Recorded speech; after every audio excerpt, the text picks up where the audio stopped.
Bonsoir et bienvenue à ce journal. Voici les titres de l'actualité. Levée des couleurs au palais de la République.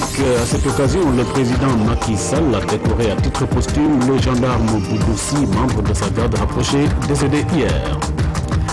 La Korité se prépare activement du côté des commerçants pour ne pas rose, même si certains se frottent les mains, enquête sur leur business. Enfin, un nouveau stade pour Fatick. Sa rénovation a coûté 1,2 milliard de francs. Il a été inauguré hier par le chef de l'État. Levée des couleurs ce matin au palais présidentiel en ce premier lundi du mois d'août. Malgré ce début d'hivernage, le chef de l'État a tenu à perpétuer ce cérémonial devenu tradition républicaine pour la restauration des valeurs morales et civiques. À cette occasion, le chef de l'État a eu une pensée pieuse à l'endroit de l'adjudant de Jean-Marie Bouboussi, membre de sa garde rapprochée, décédé hier dans un accident. Pape Biram Biguendiaï. Même sous un ciel menaçant, le drapeau national contre vents et marées continuera toujours de flotter. L'emblème national, symbole d'une nation unie et viable, nous pousse vers un avenir encore plus radieux. Le drapeau national, il est toujours flottant, quelles que soient les saisons, quelle que soit la période, la situation. C'est la raison pour laquelle, malgré l'hivernage, j'ai estimé devoir poursuivre la cérémonie, y compris lorsqu'il devait pleuvoir, pour justement insister sur ce caractère pérenne de ce drapeau national. Je souhaite également, en ce début d'hivernage, que Dieu, dans sa miséricorde, puisse nous accorder un hivernage pluvieux, sans dégâts importants, puisque nous avons pris les mesures nécessaires pour accompagner les agriculteurs et les paysans. Et au moment où nous nous acheminons tout droit vers la fin de ce mois béni du Ramadan, c'est encore des moments de prière et j'invite tous nos compatriotes à prier avec nous. Dont la marche d'une république et la restauration des symboles, le chef de l'État montre la voie pour atteindre le défi du nouveau type de citoyen avec un respect strict des valeurs morales, civiques et républicaines.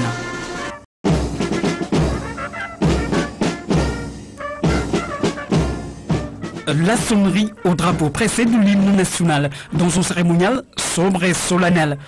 Une montée des couleurs dans l'esprit de vivifier notre appartenance à un même peuple, une même nation.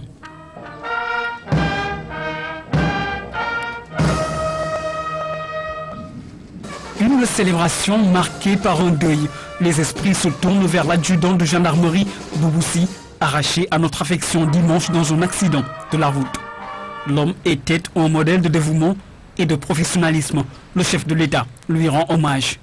Je suis personnellement très profondément touché, comme tous les membres de ma famille, les enfants en particulier, ma femme, et tous ceux qui ont travaillé avec nous et qui connaissaient parfaitement l'adjudant Bouboussi pour son professionnalisme, son calme olympien. Et c'est la raison pour laquelle d'ailleurs beaucoup ne le distinguaient pas alors qu'il était, lorsque j'étais Premier ministre, le chef de ma sécurité rapprochée. Il m'a suivi à l'Assemblée nationale et il est retourné à la gendarmerie. Et depuis le second tour, lorsque je devais avoir une sécurité, j'ai fait appel à lui. Et depuis lors, nous étions ensemble jusqu'à hier, où il est mort en service commandé, malheureusement, dans un accident, un énième qui arrache à notre affection des personnes qui nous sont chères. Semble-t-il, nous n'avons pas encore tous les éléments liés à cet accident, mais il semble que c'est à la suite d'un pneu éclaté en arrière. Et malheureusement aussi, il a été éjecté, ce qui repose avec acuité la question du port de la ceinture de sécurité. Puisque au Sénégal, nous avons tendance à négliger ce geste qui sauve des vies.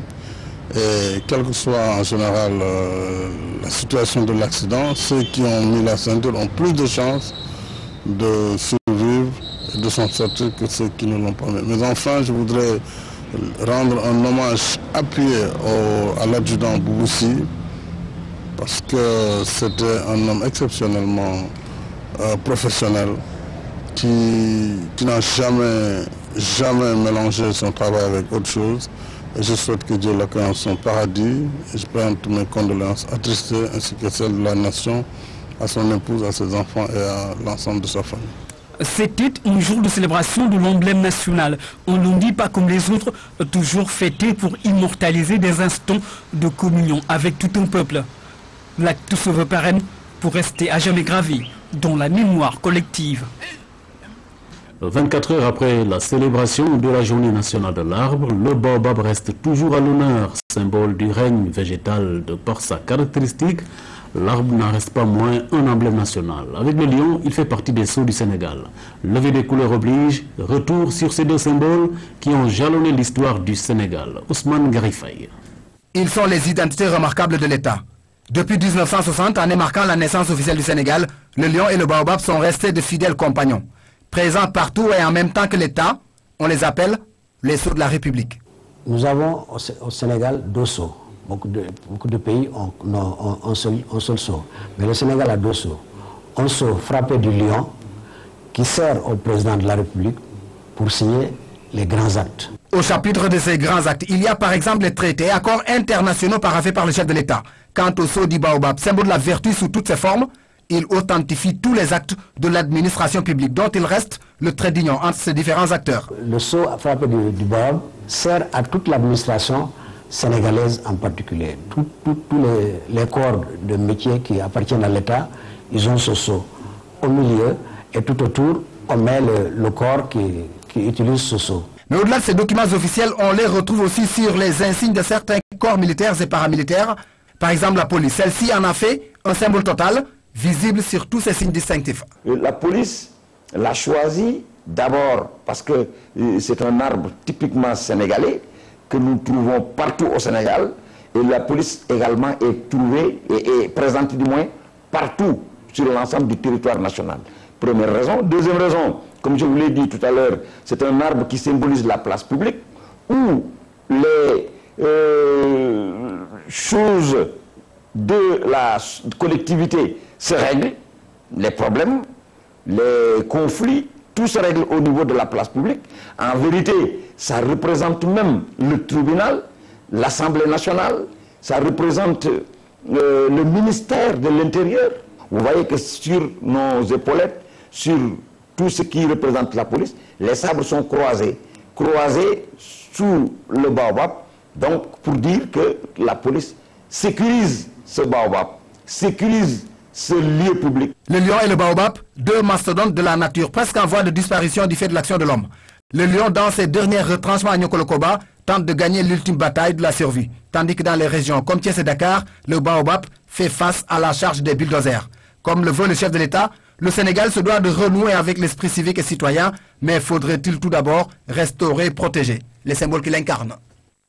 Le Sénégal accueille 4 nouveaux ambassadeurs. Ils viennent de la France, d'Allemagne, de la Libye et de la Gambie. Il s'agit de diplomates de carrière et d'universitaires. Ces ambassadeurs accrédités à Dakar ont présenté ce matin leur lettre de créance au chef de l'État. Le compte rendu de Pape Biram Biguédiaï. L'ambassadeur de Gambie est le premier à franchir le seuil du Palais de la République pour la présentation de ses lettres de créance. Son nom, Samba Fall, 57 ans, diplômé du Global Center for Transformational Leadership d'Accra au Ghana. Le docteur Fall est aussi maître en sciences politiques, diplôme obtenu à l'université Franklin Roosevelt de Chicago aux États-Unis où il devient professeur en sciences politiques. Samba Fall est l'ancien gouverneur de Banjul, poste occupé de janvier 2008 à janvier 2013. Dr Hassan Ali Mohamed Al-Gaïr est le nouvel ambassadeur de Libye à Dakar. Il est notamment docteur en droit public, diplôme obtenu à l'université de Nice-Sophia en France, maître en droit économique international. Diplômé de la Sorbonne à Paris, ce professeur conférencier de la faculté de droit de l'université Seba de Libye est aussi membre du Conseil national de transition libyen depuis mai 2011. Au cœur du dispositif de restauration de l'équilibre politique de la Libye, le docteur Hassan Ali Mohamed fait également partie des membres fondateurs de la Commission des affaires politiques et des relations internationales du Conseil national de transition libyen. Voici le nouvel ambassadeur de France à Dakar. Jean-Félix Paganon remplace à ce poste Nicolas Normand qui a passé 3 ans au Sénégal. C'est dans la continuité d'une coopération historique et exemplaire que Jean-Félix Paganon compte exécuter sa mission. L'axe Dakar-Paris s'est renforcé depuis l'arrivée du président Macky Sall à la tête du pays, avec une orientation à dimension économique. Une diplomatie de souveraineté et de consensus basée sur le développement. C'est l'ambassadeur d'Allemagne qui est le dernier à présenter ses lettres de créance. Il s'appelle Bernard Kampmann. Sa mission, donner un nouvel élan aux relations sénégalo-allemandes. C'est la première fois qu'il tient un poste en Afrique. Avant d'arriver au Sénégal, Bernard Kampmann était ministre conseiller à l'ambassade de la République fédérale d'Allemagne à Brasilia, au Brésil. Avec lui, le Sénégal compte redynamiser sa coopération avec l'Allemagne. Nous restons au Palais de la République où le commissaire divisionnaire de classe exceptionnelle, Anna Seboufaï, nouvelle directrice de la police nationale, a été reçue ce matin par le chef de l'État. Pour elle, les défis à relever sont nombreux. Il s'agit notamment de la lutte contre la corruption pour redorer le blason de la police, faire de l'éthique un mode de gestion de la police nationale. L'autre chantier reste la sécurisation des personnes et des biens. Là-dessus, Anna Seboufaï se veut rassurante. La voici au micro de Pape Biram Biguediaï.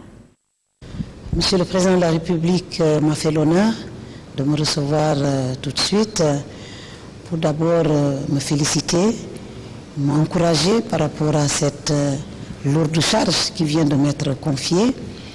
Et j'ai voulu profiter aussi de cette occasion pour exprimer mes remerciements et ma gratitude à Monsieur le Président de la République qui a bien voulu me faire confiance, placer sa confiance à ma modeste personne. Et par-delà aussi, placer sa confiance, renouveler, je dirais, sa confiance à l'institution policière, en plaçant à sa tête un commissaire de police. Je tenais donc ce matin à présenter à M. le Président de la République tous mes remerciements et ma gratitude, mais aussi les remerciements de toute l'institution, la police nationale, qui s'engage avec moi en tout cas à poursuivre le combat, à lutter pour la sécurité à l'intérieur du territoire national comme à nos frontières et à relever tous les défis en tout cas qui se posent aussi bien dans le territoire national qu'à nos frontières. Le rapport Transparency International a épinglé la police comme faisant partie des corps les plus corrompus. Aujourd'hui, que comptez-vous faire pour renverser la tendance?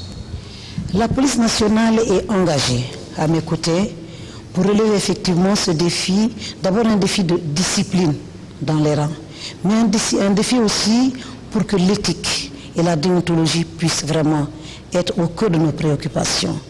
Nous sommes tous engagés d'abord à redresser la barre, compte tenu de tous ces événements qui sont intervenus ces dernières semaines, et nous sommes particulièrement prêts à faire en sorte que des comportements qui nuisent à l'honorabilité, à la respectabilité de l'institution puissent être bannis à jamais dans nos rangs. Donc nous allons effectivement placer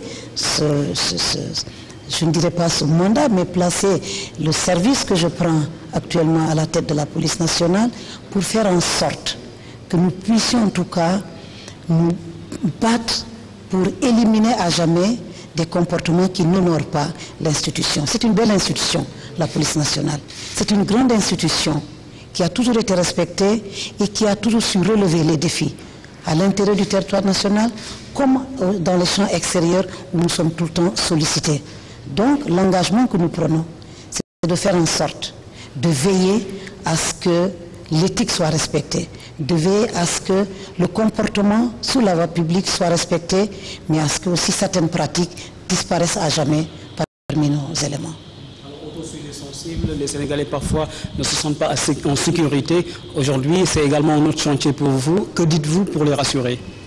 C'est effectivement un grand chantier. Ce sentiment d'insécurité, nous allons tout entreprendre pour faire en sorte que le Sénégalais voit d'abord davantage le policier qui est chargé de veiller à sa sécurité, mais rendre la police encore beaucoup plus visible dans les quartiers, visible au niveau de nos frontières, rassurer davantage, être plus proche des populations. Je pense que cela est extrêmement important d'être proche des populations, d'être à l'écoute de leurs préoccupations, d'être visible à travers des dispositifs qui nous permettront de pouvoir intervenir à chaque fois que de besoin et de faire de la prévention. Le mot que j'aimerais en tout cas utiliser, c'est rassurer. Rassurer par la visibilité des forces de sécurité, notamment des policiers, rassurés par la prévention et rassurés par l'écoute des préoccupations des populations. Chavirement du bateau espagnol au large du parc national des îles de la Madeleine. Vendredi, à la suite du ministre de l'Environnement, le ministre de la Pêche s'est rendu sur les lieux pour constater les dégâts. Depuis plus de 3 jours, les autorités se sont mobilisées pour remorquer le bateau, mais en vain. Les techniciens sont toujours sur place. Le point avec Kouba Diratema. Difficile de tirer ce navire espagnol de la plage des Tortues où il est prisonnier depuis vendredi. Les multiples opérations de remorquage sont sans effet face au poids du navire. Les remorqueurs de l'IRD ont essayé depuis que le bateau est là. Ils ont essayé tout jour et nuit, mais on n'y arrive pas. Donc il faut l'alléger parce que le bateau il est lourd. Il y a des tonnes de filets qui sont dedans. Il faut donc alléger le plus rapidement le navire pour espérer le tirer de là. La menace d'une pollution aux hydrocarbures est réelle, car vendredi déjà, des échappées de gasoil ont été signalées à Soumbédioune et environ. Il faut sortir ce bateau-là de cet endroit le plus rapidement possible, parce que le carburant est en train de se disperser, parce qu'il y a beaucoup de déchets à l'intérieur, plastique. Il faut vraiment sortir ce bateau de cet endroit le plus rapidement possible. L'urgence est là, et pour éviter une marée noire qui serait lourde de conséquences, tous les moyens disponibles, civils et militaires, seront mis à contribution. On compte beaucoup sur le pompage. Avec le pompage qui est envisagé, le débarquement des filets, je pense avec cela, on pourra alléger le bateau et le tirer de là. En tout cas, les espaces sont permis puisque nos techniciens travaillent dessus. Contrairement à l'idée qui est aujourd'hui répandue, il n'y a pas de pollution et vous le constatez avec nous. Cargo Pesco, la compagnie espagnole qui a affrété ce bateau de pêche risque fort d'être poursuivie pour violation des règles de la navigation internationale. D'ailleurs, les autorités sénégalaises comptent saisir officiellement l'ambassade du Royaume d'Espagne à Dakar. Lutte contre les inondations, le ministère de la Jeunesse et de la Promotion des valeurs civiques vient de former 150 jeunes encadreurs. Ces jeunes seront à la tête des brigades d'alerte et de veille. Ils seront les répondants du service civique national. La cérémonie de remise d'attestation s'est déroulée au CEDEPS de Guédiawaye. Salut Sec. Les inondations préoccupent bien le gouvernement. Pour mieux accompagner et sensibiliser les populations, des brigades d'alerte et de veille seront mises en place. Et pour les gérer, 150 jeunes encadreurs viennent d'être formés. Que cette formation est la première du genre depuis la création du service civique national en 1998. Elle consacre une nouvelle approche préventive des inondations qui fait du jeune un acteur, un agent de changement conscient. Elle doit permettre de développer le goût et la fierté de l'implication personnelle ou collective du jeune au bénéfice de la cité. Ces encadreurs issus des départements de Pikine, Guédiawaye, Rufisque et Dakar seront les répondants du service civique national. Ils vont dans leur quartier créer et former à leur tour des brigades d'intervention. Cet important programme, conçu par le service civique national, constitue un jalon pour mieux préparer notre jeunesse à jouer et à s'impliquer dans les processus de développement économique et social du pays. Ce programme vise à renforcer l'esprit civique et citoyen et le sens de responsabilité de ces jeunes. Le ministre en charge des inondations a salué cette initiative. Selon Khadim Diop, elle entre en droite ligne de la politique initiée par l'État pour soulager les populations. C'est de mobiliser pour cette phase d'urgence par moyen de 66 milliards, mais particulièrement lorsque nous avons eu à présenter à M. le Président de la République la difficulté de la situation au niveau de la banlieue. Le président Macky Sall a eu à mobiliser pas moins de 4 milliards 500 millions uniquement pour des quartiers de entre Pikine, Guédiawaye et Rufisque. Le service civique national compte mettre à la disposition de ces brigades du matériel d'intervention d'urgence en cas d'inondation. Une séance de démonstration a été organisée à cet effet. Le ministère de la Jeunesse entend organiser d'autres sessions de formation. Le centre de santé Philippe Maguilène Senghor à Yoff étrenne un déversoir d'eau flambant neuf. L'ouvrage permet de protéger la structure sanitaire contre le phénomène des inondations. L'année dernière, le centre de santé était durement frappé par les eaux. C'est pourquoi les autorités publiques ont tenu à anticiper aujourd'hui. Mamadou Samambo. Centre de santé Philippe Maguilène Senghor. Retour en arrière pour mettre le marqueur sur un certain 26 août 2012. La structure s'était réveillée les pieds dans l'eau. Le personnel se souvient encore de ces moments difficiles. On était battu psychologiquement, c'était un cauchemar. Parce que subitement, nous avons vu notre centre qui est submergé par l'eau. Donc on était ébahis, on était dans le besoin le plus total. Donc c'était un rêve pour nous, un cauchemar. Ici, c'est comme si les inondations ont voulu frapper au cœur de l'organisation des secours. Nous étions en plein hors sec. Les structures sanitaires étaient en état d'alerte maximum. La pharmacie, on a perdu nos médicaments, une bonne dotation en médicaments. Au niveau du laboratoire aussi, tout le matériel était submergé. On est resté presque 2 à 3 semaines sans travail. Depuis, le mur a été refait, les équipements remplacés et la peinture reprise. Mais ce n'était là qu'une touche provisoire. Hier, nous avions de l'eau jusqu'au genou. Aujourd'hui, vous voyez que c'est sec. Donc, il y a eu des actions qui ont été prises par aussi d'autres ministères en multisectoriel. Ici encore, à l'image du Ouest Foire, les pouvoirs publics ont décidé de s'attaquer à la racine du mal. Là-bas, on a réalisé un déversoir d'orage parce qu'on avait un volume d'eau important qui venait des 2 bus qui sont situés sous la route de l'aéroport et qui transitaient au niveau du canal de l'hôpital.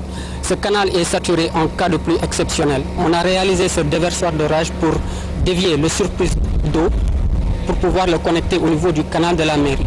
À Maguilène Senghor, tout comme un peu partout à Dakar et sa banlieue, le phénomène naturel des inondations a trouvé un terrain favorable. Alors c'est pourquoi les pouvoirs publics, le président de la République, le gouvernement a pensé à mettre en place à côté de cette lutte contre les inondations, à réorganiser l'espace. C'est en réalité cela la restructuration. Ces zones devront donc retourner à leur vocation première.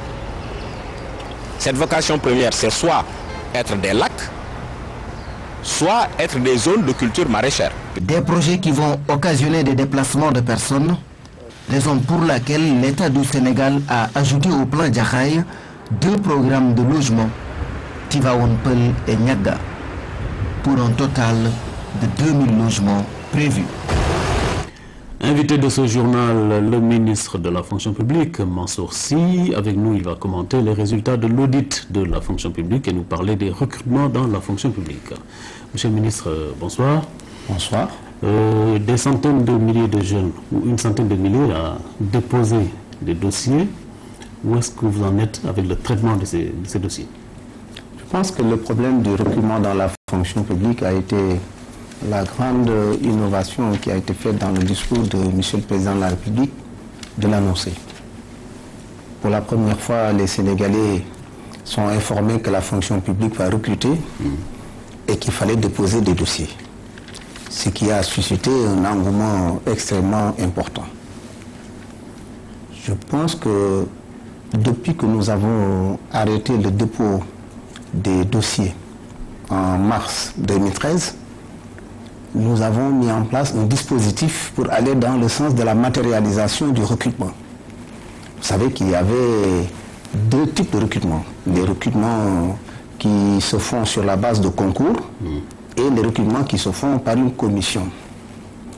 Sur la base de concours, on a déjà fait un maximum de recrutement qui touche plus de 3720 postes pourvus sur la base de concours. Vous avez d'abord les concours qui ont été ouverts pour les officiers, les sous-officiers, les contingents dans l'armée pour 1163 postes. Les recrutements qui ont été ouverts par la gendarmerie nationale pour 1000 postes. Les recrutements ouverts par la police pour 1000 postes. Et les recrutements ouverts pour les préposés de douane pour 129 postes. Au total, 3720 postes ont été pourvus sur la base de concours. Je pense que ça, ce sont des critères transparents. Pour ce qui concerne le reliquat et qui concerne les postes ouverts au titre des départements ministériels, M. le Premier ministre a mis en place, par arrêté depuis le mois d'avril, une commission nationale de recrutement. En créant les conditions qui réglementent comment la commission fonctionne et en dégageant des critères qui puisse permettre d'organiser le travail dans la transparence totale. Cette commission est en train de travailler.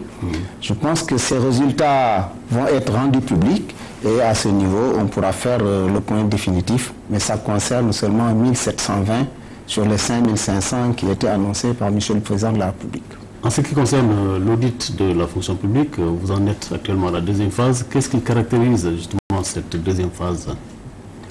Cette deuxième phase concerne les 22 898 cas de contentieux qui ont été identifiés et qui ont fait l'objet d'un traitement par la Commission nationale de contentieux, dirigée par M. le vérificateur général, M. l'inspecteur général d'État.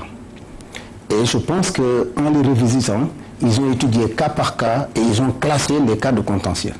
Vous savez qu'il y a des agents de l'État qui étaient soit en mission à l'étranger ou bien qui étaient en service commandé, donc tu ne pouvais pas se présenter. Ces cas figurent dans ce que l'on appelle un panier vert. Donc cette phase de l'audit est une phase qui est destinée à organiser leur enrôlement dans la valise biométrique. Il y a à côté ceux qui sont dans ce qu'on appelle un panier jaune, c'est-à-dire des agents de l'État qui ne se sont pas présentés. Bon, il y a la nécessité d'assurer leur présence physique ou bien la nécessité de vérifier un certain nombre de questions. Et ces cas aussi sont concernés par cette deuxième phase. Je pense qu'on est dans une deuxième phase qui doit durer environ 2 semaines, donc qui vont nous permettre de boucler définitivement l'audit et de permettre d'abord d'atteindre le premier objectif qui est la maîtrise des effectifs de la fonction publique. Ensuite, le deuxième effectif qui est la maîtrise de la masse salariale, et tout ça vient s'accoupler avec le premier objectif de l'audit que M. le Président de la République avait identifié, qui doit nous permettre d'avoir de nouveaux outils, des outils qui vont nous permettre de pouvoir mieux gérer notre fonction publique en connaissant les fonctionnaires, leur lieu de travail, leurs compétences, leur spécialisation, en tout cas une meilleure rationalisation de nos effectifs pour que notre fonction publique puisse être modernisée. Monsieur le ministre, quel crédit faut-il accorder à la presse qui a publié récemment des noms de personnalités ayant perçu indûment de l'argent de la fonction publique? Je crois que la Commission nationale et le comité de pilotage n'a donné aucun nom. À cette étape de l'audit, d'ailleurs, il ne pouvait pas s'agir de donner des noms de personnes. Ceux qui donnent les noms le donnent sous leur propre responsabilité. La commission chargée de l'audit physique et biométrique n'a pas donné de nom de personnalité. J'ai vu circuler beaucoup de noms de personnalités qui n'ont rien à voir d'ailleurs avec l'audit. Je pense que ça, c'est une volonté manifeste d'essayer de décrédibiliser le travail que nous faisons. Parce que le travail que nous faisons n'est pas un travail d'amateur. Il a été fait par les meilleurs cadres que notre administration a en termes de contrôle. Et je pense que le travail est un travail très professionnel qui ne peut pas se retrouver comme ça. Par contre, quand les résultats seront définitifs, le rapport sera rendu public. Et en ce moment, je pense que tous les Sénégalais qui a fait quoi, et ça permettra de pouvoir avancer sur la question. Et quelles sont les précautions que vous allez prendre prochainement pour éviter une récidive de cas de fraude? Je pense que nous avons déjà pris une initiative importante qui a regroupé tous les responsables des ressources humaines de l'administration. Parce que l'État va avoir ce qu'on appelle un fichier unifié. Vous savez que notre administration compte des agents de la fonction publique, des agents non fonctionnaires, des agents régis par les statuts spéciaux. Il y avait un certain nombre de dysfonctionnements dans la gestion de ces ressources humaines. Maintenant, il y a un fichier unifié qui a harmonisé tous les dispositifs. Je pense maintenant en temps réel, nous connaissons la situation des agents et puis nous pourrons prendre les mesures nécessaires dans ce cadre. De toute façon, le travail va être suivi et des outils de suivi et d'évaluation ont été faits. Et je pense qu'à partir de ce moment, on se comptera de la même manière. Voilà, merci Monsieur le ministre.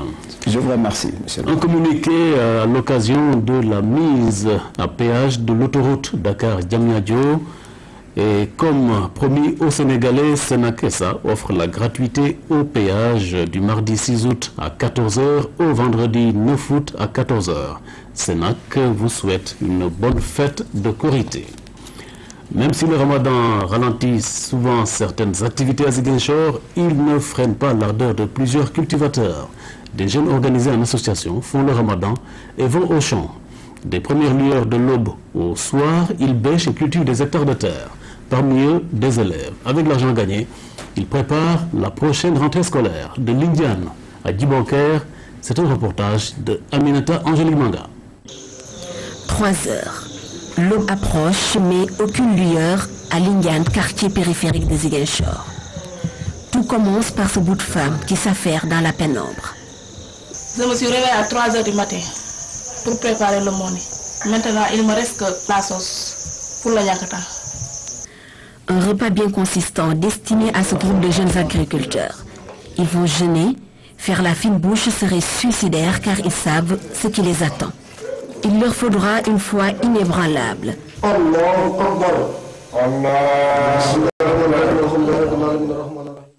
L'heure de vérité approche, direction les champs, 10 km de marche.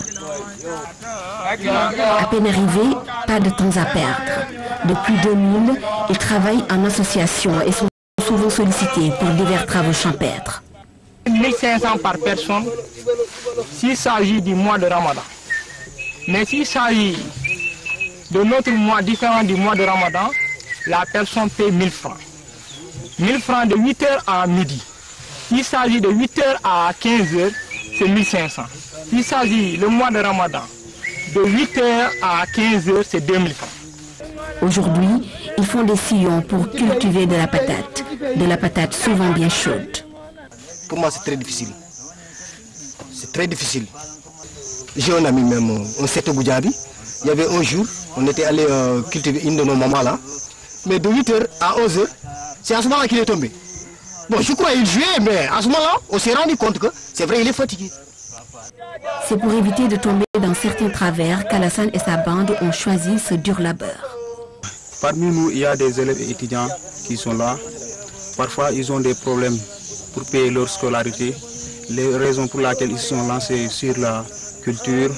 Au lieu de rester dans les quartiers jouer les navetans ou bien dans les diotailles boire du thé, on préfère venir au centre travailler.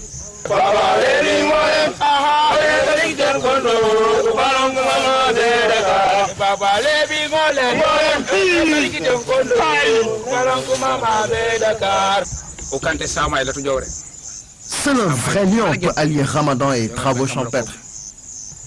15 heures. Même si la foi reste intacte, les muscles trahissent. Les certitudes font place au doute. Les réserves s'épuisent.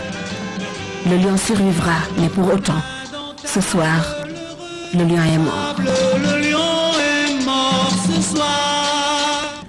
À Kaolack, de petits commerces se forment durant ce mois de Ramadan. Les vendeurs de viande rôtie, appelés communément Forchaya, circulent sur les artères de la ville. En cette période de jeûne, les affaires ne marchent pas trop chez les commerçants. Claire Diop. Dans les différentes artères de Kaolack, très souvent, on croit ces groupes de vendeurs de viande rôtie avec tout le matériau à portée de main dans des chariots. Ils font dorénavant partie du décor de la ville. Leur marchandise appelée Forchaya est très prisée par les Sénégalais, chez qui, pendant le mois béni de Ramadan, les habitudes changent. L'abstinence alimentaire durant la journée est observée. Le rendez-vous n'est pas respecté par les abonnés. Conséquence, la clientèle se raréfie chez ces restaurateurs ambulants. Les chiffres d'affaires chutent de façon drastique. Tout est au ralenti. La vente a beaucoup chuté parce que avant je vendais 4 voire 5 petits ruminants par jour. Mais pendant ce mois de Ramadan, je n'arrive pas à vendre un ruminant. C'est même pas pareil. Avant, je pouvais avoir 75 000 francs par jour. Mais ces temps-ci, même pour avoir 10 ou 15 000 francs, c'est la croix et la bannière. Le chiffre d'affaires est différent en cette période de Ramadan, même pour ruminant reste pendant 2 voire 3 jours. Installés dans des coins stratégiques de la ville en ce mois de pénitence et de repentance, joindre les deux bouts pour ces vendeurs de Forchaya, un exercice difficile.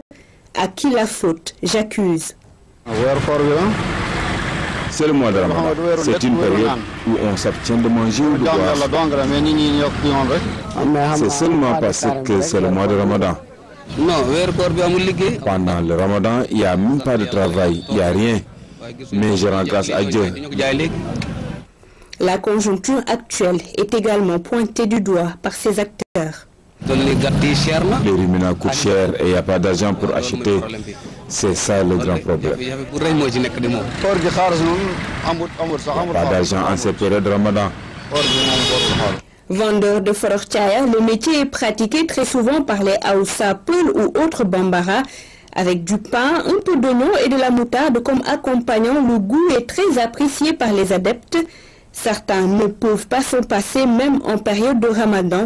Mais attention, danger, les conditions d'hygiène laissent à désirer.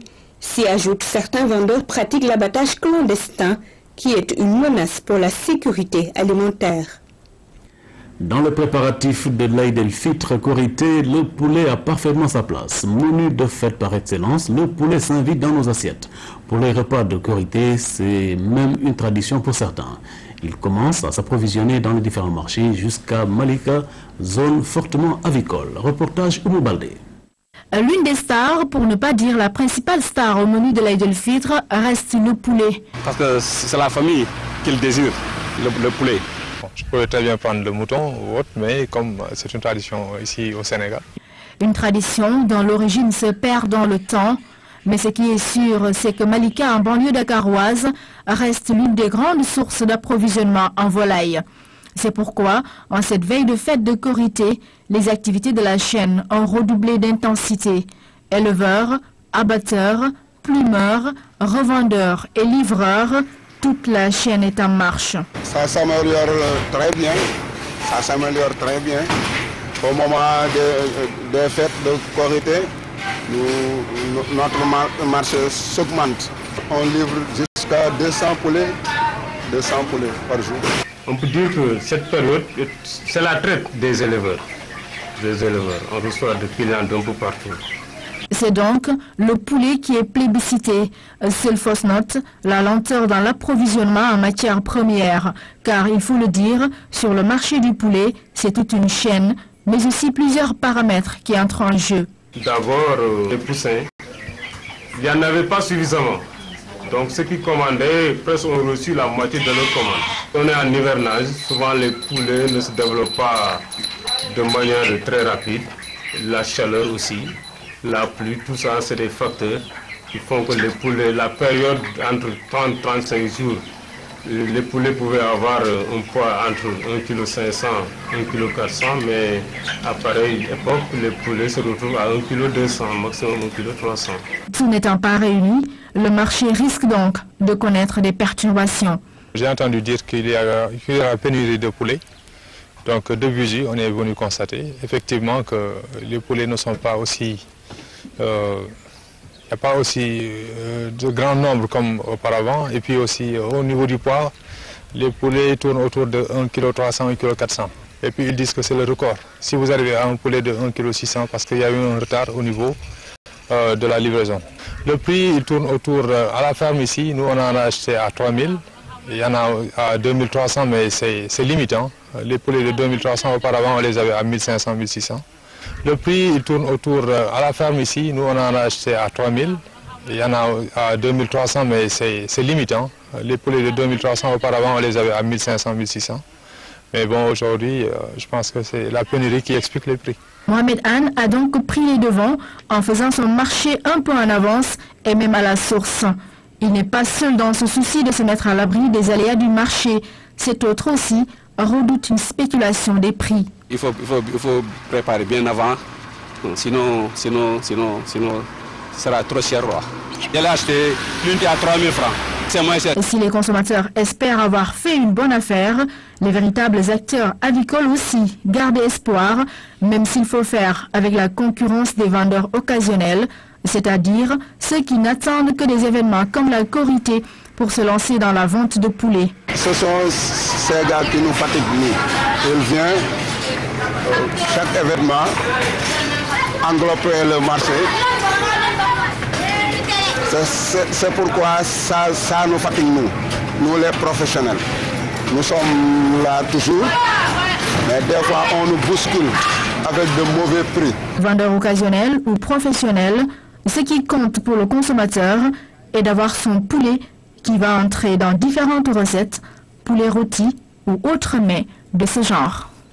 La Korité, c'est aussi l'affaire des cordonniers. Les artisans profitent de la fête pour vendre le maximum de chaussures. À Diourbel, les cordonniers préparent la fête. Chez certains, les grossistes commencent à venir chez d'autres. Ce n'est pas encore le cas. En cette veille de Korité, comment se présente la situation des cordonniers de Diourbel? Réponse avec Amidou Diop. À l'intérieur de son atelier, Baye Ngagne, un cordonnier établi au marché central de Diourbel, est en pleine activité. Avec l'approche de la Korité, c'est la course contre la montre. Son équipe et lui veulent cette année écouler 300 paires de chaussures. Une mission qu'il qualifie de possible. 300 ou 400 paires de chaussures feront l'affaire. Je compte les vendre à Diourbel, Touba et Thiès. Déjà, les grossistes commencent à arriver. Aïcha, une jeune commerçante, est venue commander. À Diourbel, en cette période, ce sont les sandales en velours qui sont à la mode. Elle concentre d'ailleurs l'essentiel des fabrications dans cet atelier.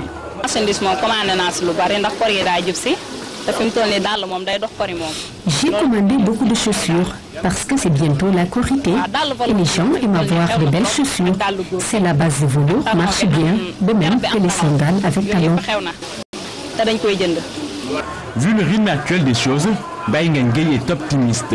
Il croit que l'affluence dans son atelier va bientôt s'accentuer.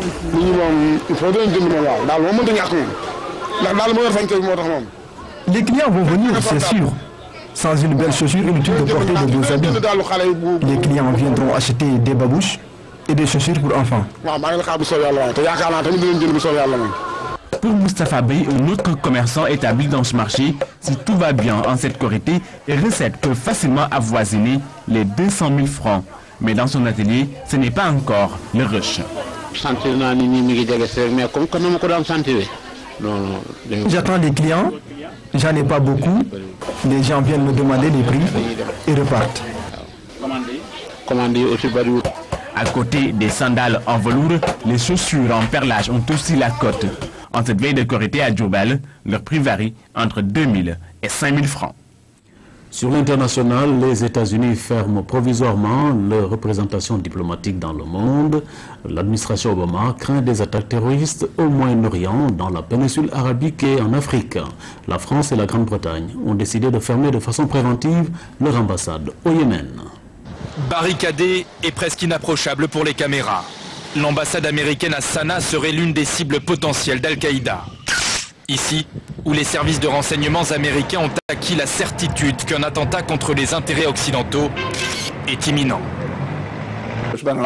Beaucoup d'échanges ont été interceptés là-bas, des conversations entre terroristes sur les plans qu'ils préparent. Cela rappelle beaucoup ce que nous avions constaté avant le 11 septembre. Par crainte d'une attaque de grande ampleur, les États-Unis ont provisoirement fermé une vingtaine d'ambassades. Au Moyen-Orient, dans la péninsule arabique, mais aussi en Afrique et même dans l'océan Indien. De leur côté, Paris, Londres et Berlin ont également fermé leurs antennes consulaires au Yémen. Ça fait un moment qu'il y a une instabilité sur le Yémen, politique et sécuritaire. C'est vrai qu'elle s'est exacerbée par le fait aussi des raids de drones américains au cours de ces derniers jours. L'usage des drones contribue à exacerber les velléités de représailles de ces réseaux. Le Yémen est régulièrement visé par des raids américains menés sur les bases arrières d'Al-Qaïda. Le Yémen est aussi le berceau de la famille d'Oussama Ben Laden. Son successeur, Ayman al-Zawahiri, a d'ailleurs directement menacé ce week-end les États-Unis. Dans ce message audio, il accuse l'Amérique d'avoir fomenté la chute du président islamiste égyptien Morsi, ici en bas à droite. Enfin, ces menaces interviennent alors que ces dernières semaines, des attaques spectaculaires menées au Pakistan, en Irak et en Libye ont permis de libérer des centaines de combattants islamistes. Sport, le stade Massen Sène de Fatick est désormais fonctionnel. Il a été inauguré hier par le président de la République Macky Sall. Il a été rénové grâce à la coopération chinoise. Son coût, 1,2 milliard de nos francs. Khadika Ndongo. Le stade stade multifonctionnel Massen-Sène de Fatick en réfection depuis près de 3 ans vient d'être livré aux populations de Fatick. Le président Macky Sall a visité les lieux, tout a été refait, de la pelouse à la tribune en passant par les projecteurs pour ne citer que cela. La réhabilitation du stade a été rendue possible grâce à la coopération sénégalo-chinoise. Les jeunes, à travers le président du Conseil de la jeunesse, se sont engagés à veiller à l'utilisation rationnelle de ce joyau. Nous lançons un appel à tous nos pères jeunes de bien prendre soin de ce joyau, mais également, en tant que responsables de mouvements associatifs, nous prenons l'engagement de veiller à l'utilisation rationnelle et efficiente de ce stade régional Massen-Sène ainsi que de son matériel. Notre pays a entrepris un vaste programme de modernisation et de réalisation de stades fonctionnels et multifonctionnels à même de mettre notre pays en exergue par rapport à d'autres compétitions que nous voulons organiser. La République populaire de Chine s'est engagée aux côtés du Sénégal pour la réalisation de ce projet. Le gouvernement chinois attache une grande importance à la coopération sportive de notre pays et s'est engagé à réhabiliter tous les 11 stades régionaux du Sénégal avec un financement total de 27 milliards de francs CFA. Avec le stade Massen-Sène de Fatick, la partie chinoise a déjà remis à la partie sénégalaise 8 stades bien restaurés et revalorisés. D'ici dans 2 mois, les travaux des 2 autres stades de Saint-Louis et de Matam seront achevés. La capacité du stade est estimée à 700 places. Le chef de l'État venu inaugurer le nouveau stade de Massen-Sène de Fatick a offert un bus de 30 places pour le transport des sportifs. Le président Macky Sall a salué la coopération sénégalo-chinoise. Votre pays contribue grandement par son soutien inlassable à l'atteinte des objectifs fixés dans la nouvelle politique sportive du Sénégal. Cette politique consiste à bâtir un système sportif performant, susceptible de faire du Sénégal une grande nation de sport.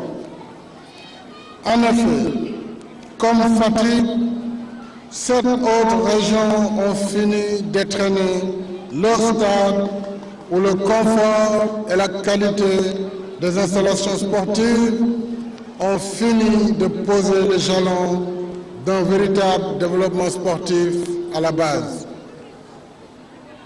Excellence, votre accompagnement dans cette volonté se manifeste également par la réalisation très prochaine de l'arène nationale de lutte ainsi que la poursuite du programme de réhabilitation des stades pour les 6 régions qui restent. Soyez mon interprète auprès du président Xi Jinping et du gouvernement chinois pour leur exprimer vivement toute ma gratitude et ma reconnaissance ainsi que la reconnaissance du peuple sénégalais.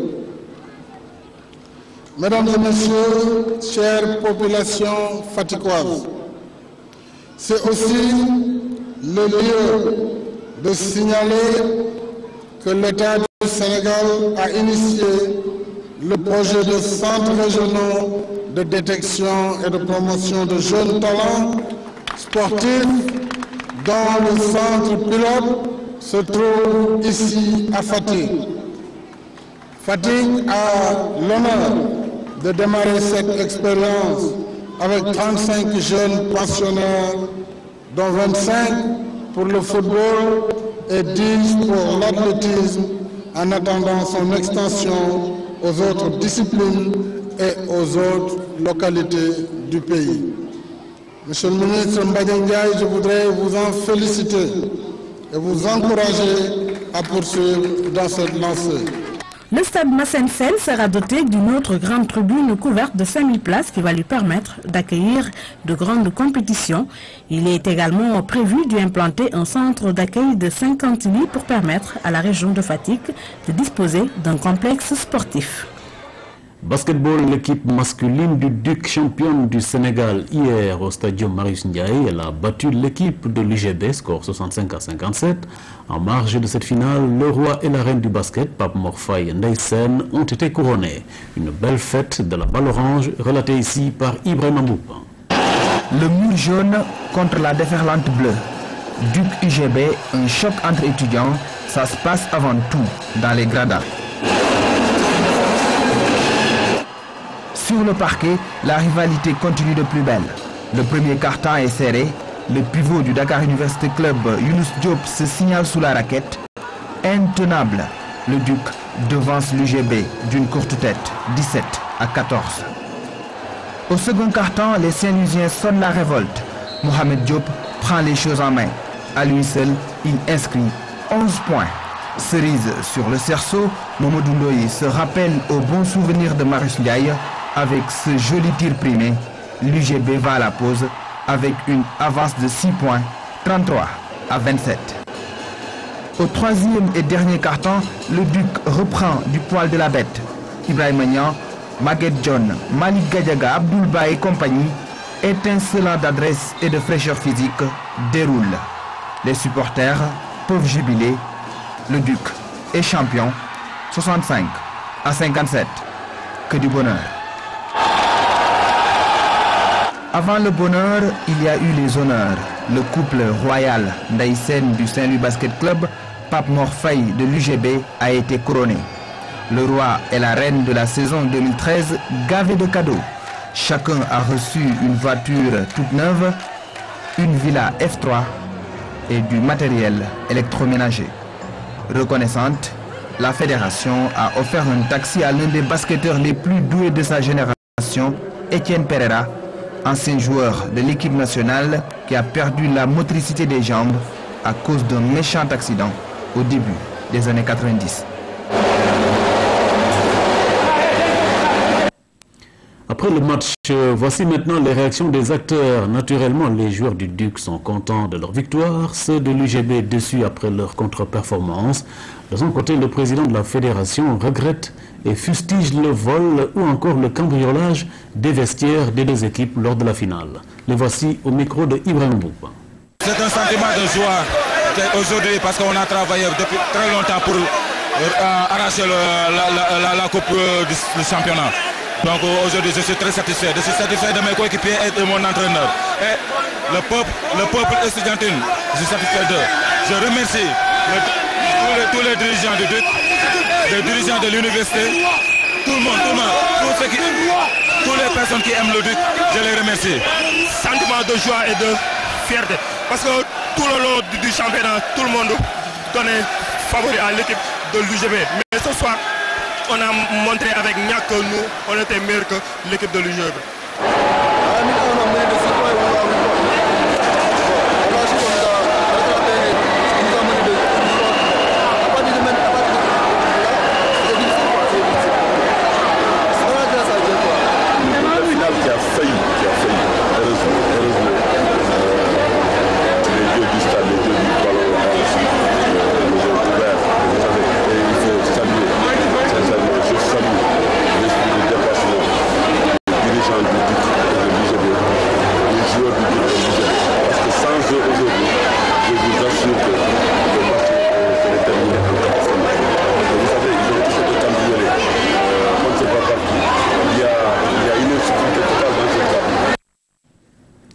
En marge de la finale, le conseiller du président en charge des affaires sportives s'est prononcé sur les 170 000 francs alloués aux différentes équipes nationales de basket. Selon Ndongo Ndiaye, cette somme n'est pas dérisoire. À l'en croire, le chef de l'État a beaucoup soutenu les basketteurs depuis son arrivée au pouvoir. Le chef de l'État, dans sa considération au sport, a doublé le budget du sport. Ça, c'est le premier acte. Le deuxième acte, c'est qu'après avoir doublé le budget du sport, il y a 900 millions de francs qui étaient affectés là aux compétitions ensemble. et que dans ces 900 millions, les 170 millions ont été affectés au basket. Donc ils sont deuxièmes par rapport au football qui en a 300 millions. Donc je crois que c'est relativement peut-être insuffisant, mais c'est un grand geste par rapport à ce qui est considéré comme peut-être un manque de considération. Donc je crois qu'aujourd'hui, le président de la République et son gouvernement ont montré qu'ils ont fait un grand pas vers la bonne direction et en octroyant, peut-être pas suffisamment, mais une très grosse somme pour le basket. Et dans ces 170 millions, il est important de savoir qu'on les a donnés au basket sans condition. C'est-à-dire que le basket avait le choix de choisir dans ses compétitions la compétition qui lui va. Après ce journal, vous pourrez suivre une page spéciale en Wolof sur le logo avec la presse organisée samedi au Palais de la République. Et puis l'adjudant de gendarmerie Bouboussi était un soldat accompli, un modèle de dévouement et de professionnalisme. Aujourd'hui, la levée du corps à l'hôpital principal a eu lieu. Les témoignages ont été unanimes dans une atmosphère de profonde tristesse. À cette occasion, le chef de l'État a honoré l'adjudant Bouboussi à titre posthume en l'élevant au grade de chevalier dans l'Ordre national du Lion. Pape Biram Biguendiaye.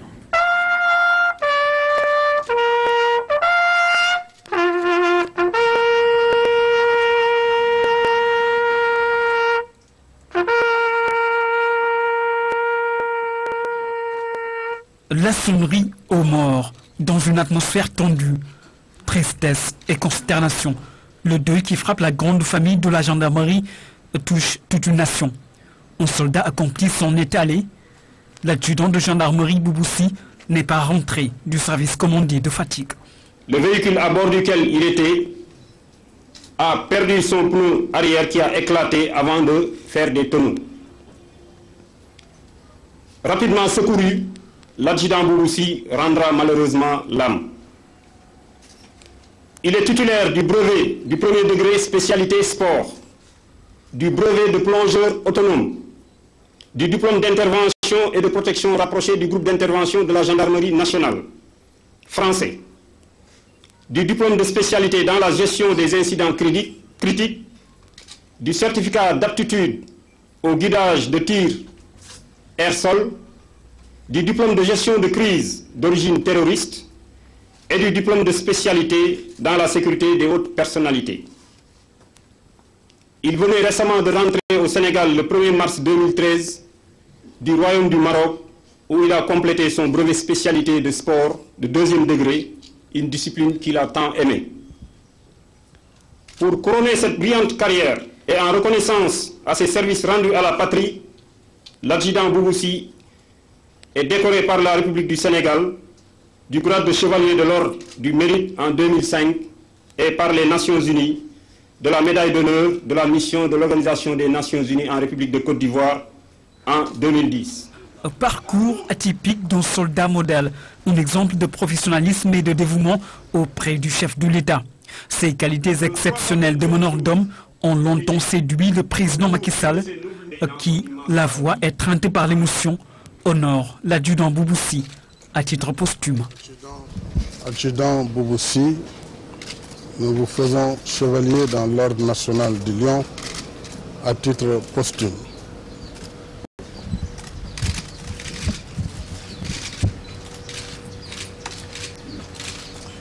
Nous venons de perdre un soldat dans l'âme qui a le sens du devoir et de l'honneur, qui a une très grande dignité. Pendant que nous étions séparés momentanément, il a perdu son père, qui fut ancien gendarme, motard de la gendarmerie, en 2010, je crois. Je me suis rendu à la maison mortuaire. Il venait de perdre, hélas, sa maman il y a encore peut-être une année. Et se dire vraiment que nous acceptons, en tant que croyants, ce destin. Je voudrais présenter les condoléances de la nation tout entière à sa veuve, à ses enfants, à sa famille, à la gendarmerie nationale, aux forces armées sénégalaises. Je suis certain que nous venons de perdre un homme de qualité, au moment où nous recherchions des soldats dans l'âme, par le comportement, par le courage, par l'abnégation et la dignité. L'adjudant Bouboussi laisse orphelin tout un corps d'armée, mais aussi une famille consternée. Derrière lui, 4 enfants, dont un âgé seulement de 5 mois. Le chef de l'État a promis soutien et assistance à la famille du défunt. Un acte salué par le représentant de la famille ici. Et toujours à l'hôpital principal, le chef de l'État est allé au chevet des rescapés de l'accident. D'autres membres de sa garde rapprochée blessés au cours de l'accident. Oumar Niang, Biram Senghor et Nebsar ont eu toute l'attention du président de la République. Merci d'avoir suivi ce journal. À demain 20h. Bonsoir.